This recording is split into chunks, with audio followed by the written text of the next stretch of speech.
Harga emas dunia turun ke level terendah dalam sepekan pada perdagangan Senin, 20 April tahun 2026.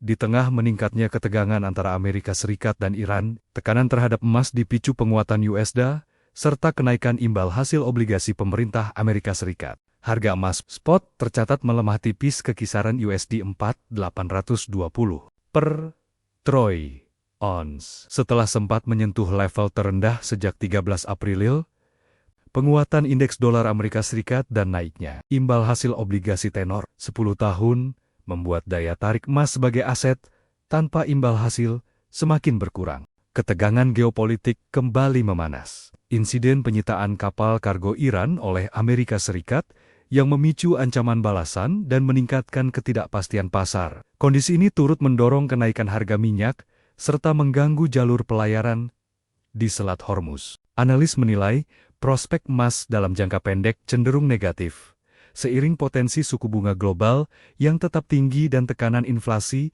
akibat konflik di Timur Tengah. Meski dikenal sebagai lindung nilai, permintaan emas saat ini tertekan oleh sentimen pasar yang lebih memilih aset dengan imbal hasil lebih tinggi. Sementara itu, harga logam mulia lainnya juga melemah, dengan perak, platinum, dan palladium kompak mencatat penurunan pada perdagangan hari tersebut. Harga minyak dunia melonjak sekitar 6% pada perdagangan Senin, 20 April tahun 2026, dipicu meningkatnya ketegangan antara Amerika Serikat dan Iran di sekitar Selat Hormuz. Kontrak minyak mentah, Brent, ditutup naik ke level USD 95 per barel. Sementara West Texas Intermediate atau WTI melonjak mendekati USD 90 per barel. Kenaikan ini terjadi setelah sebelumnya harga sempat anjlok tajam harapan gencatan senjata. Namun, kembali berbalik arah usai Amerika Serikat menyita kapal kargo Iran yang diduga melanggar blokade. Iran pun mengancam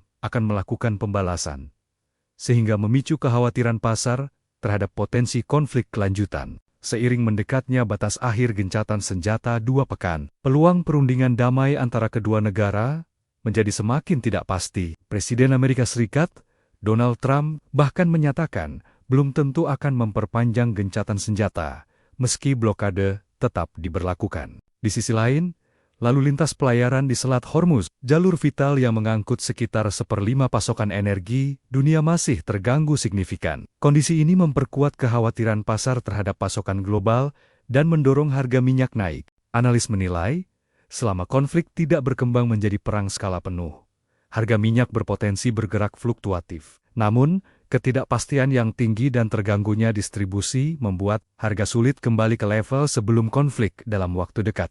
Menteri Energi dan Sumber Daya Mineral Bahlil Lahadalia mengumumkan adanya penemuan cadangan gas raksasa di Sumur Geliga, wilayah kerja Ganal di Kutai, Kalimantan Timur. Pemirsa, di tengah memanasnya eskalasi Selat Hormuz antara Amerika Serikat dan Iran yang berakibat terganggunya distribusi energi secara global, Indonesia menemukan cadangan gas raksasa di wilayah kerja Kutai, Kalimantan Timur. Tak tanggung-tanggung, cadangan gas tersebut sebesar 5 triliun kubik feet. Menteri Energi dan Sumber Daya Mineral Bahlil Lahadalia mengumumkan adanya penemuan cadangan gas raksasa di Sumur Geliga, wilayah kerja Ganal di Kutai, Kalimantan Timur. Temuan ini berasal dari perusahaan energi asal Italia, ENI. Dalam konferensi pers di kantor Kementerian ESDM, Bahlil mengungkapkan bahwa cadangan gas di Sumur Geliga Kutai tersebut memiliki kapasitas sebanyak 5 triliun kubik feet atau kaki kubik. Penemuan gas baru yang cukup besar ini akan bisa memenuhi kebutuhan dalam negeri dan akan didorong untuk industri hilirisasi. Saya mau mengumumkan teman-teman bahwa ENI baru mendapatkan satu wilayah kerja baru, Giant, dari blok Geliga yang menghasilkan 5 triliun kubik feet untuk gas. Dengan demikian, maka ENI pada 2028 itu bisa kita maksimalkan mencapai kurang lebih sekitar 2.000 mm untuk gas. Sekarang produksinya kurang lebih sekitar 600 sampai 700. Nanti di 2028 kita akan berkembang di sekitar kurang lebih 2000 mm. Di 2030 itu akan kita kembangkan menjadi 3000 mm. Jadi ini sesuatu yang luar biasa sekali.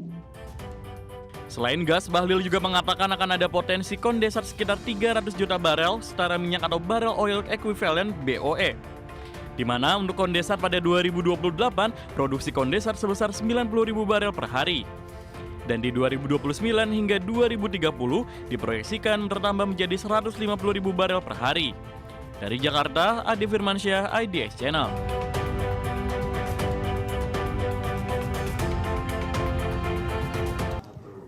Pemerintah segera meluncurkan sistem registry unit karbon atau SRUK sebagai infrastruktur utama perdagangan karbon di Indonesia.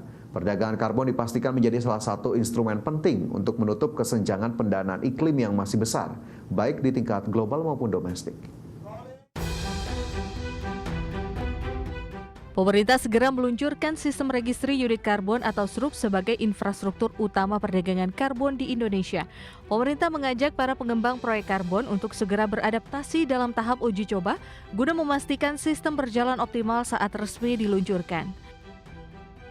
Menurut Wakil Menteri Lingkungan Hidup yang juga Wakil Kepala Badan Pengendalian Lingkungan Hidup Dias Hendro Priyono, tahap uji coba menjadi krusial untuk mempercepat implementasi perdagangan karbon nasional sekaligus memastikan kesiapan sistem sebelum digunakan secara penuh. Dias menegaskan perdagangan karbon menjadi salah satu instrumen penting untuk menutup kesenjangan pendanaan iklim yang masih besar, baik di tingkat global maupun domestik. Kita juga sedang membangun SRUK-nya sendiri. Ini mungkin sebenarnya udah selesai ya nih ya. Nanti Pak Haryo ngomongin. Ini kita masih tahap uji coba, tapi target operasinya memang bulan Juni ini. Secara global, kebutuhan pendanaan iklim diperkirakan mencapai 8,6 triliun dolar Amerika per tahun hingga 2030 dan berpotensi meningkat menjadi 10 triliun dolar Amerika. Namun realisasi pendanaan saat ini baru berada di kisaran 1,4 hingga 1,9 triliun dolar Amerika per tahun. Sementara di Indonesia, kebutuhan pendanaan iklim mencapai sekitar 470 triliun rupiah per tahun pada periode 2020 hingga 2030. Namun dana yang tersedia baru sekitar 76 triliun rupiah. Jakarta, Tim Liputan IDX Channel.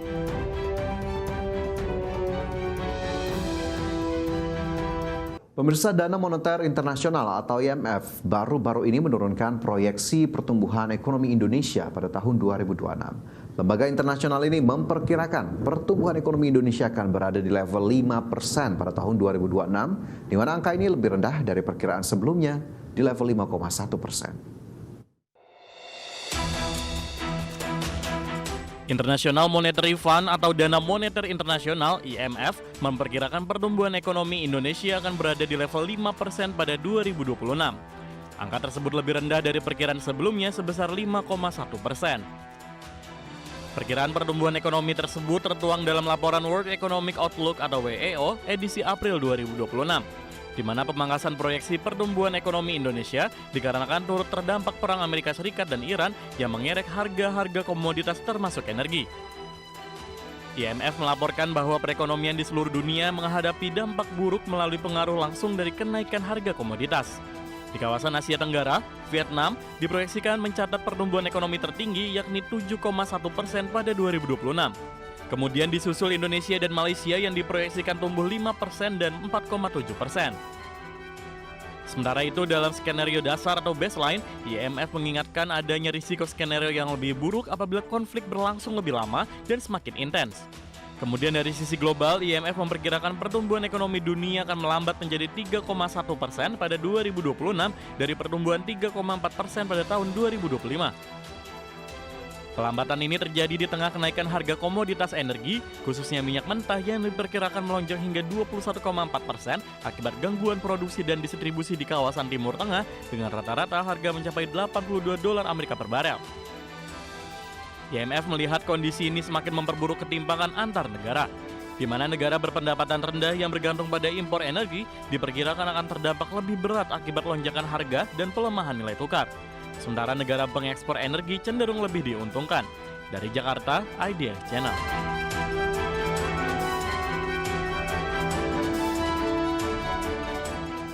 Kembali bersama kami pemirsa, kita ke informasi mancanegara. Amerika Serikat menuduh Iran melakukan pelanggaran serius terhadap perjanjian gencatan senjata. Presiden Amerika Serikat Donald Trump meminta Iran untuk bersikap kooperatif terutama dalam upaya perundingan. Presiden Amerika Serikat Donald Trump menuding Iran telah melakukan pelanggaran serius terhadap gencatan senjata. Namun demikian, Trump mengisyaratkan kesepakatan damai masih mungkin tercapai demi pengakhiran perang di Timur Tengah. Pernyataan Trump tersebut muncul setelah Iran pada akhir pekan lalu kembali menutup Selat Hormuz. Penutupan dilakukan dengan alasan blokade Amerika Serikat yang masih berlaku. Trump juga mengatakan telah mengirim perwakilan ke Islamabad, Pakistan untuk melanjutkan perundingan dengan Iran. Amerika Serikat akan tetap hadir meski Teheran mengutarakan tak berencana menghadiri negosiasi lanjutan tersebut. Trump bahkan mewanti-wanti Iran untuk bersikap kooperatif ke depannya terutama dalam upaya perundingan dengan Amerika Serikat. Trump pun mengancam akan melancarkan serangan terbaru yang menargetkan infrastruktur penting Iran jika Teheran tak kunjung menyepakati perundingan. Trump juga optimis kali ini Teheran akan menyerah dengan cepat dan akan menyepakati perundingan damai dengan Amerika Serikat. Berbagai sumber IDX Channel.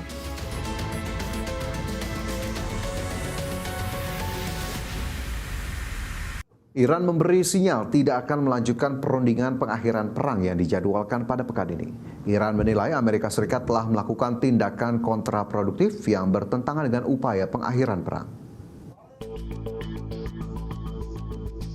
Perwakilan pemerintah Iran memberi sinyal bahwa mereka mungkin tidak akan ikut serta dalam putaran kedua pembicaraan pengakhiran perang pada pekan ini.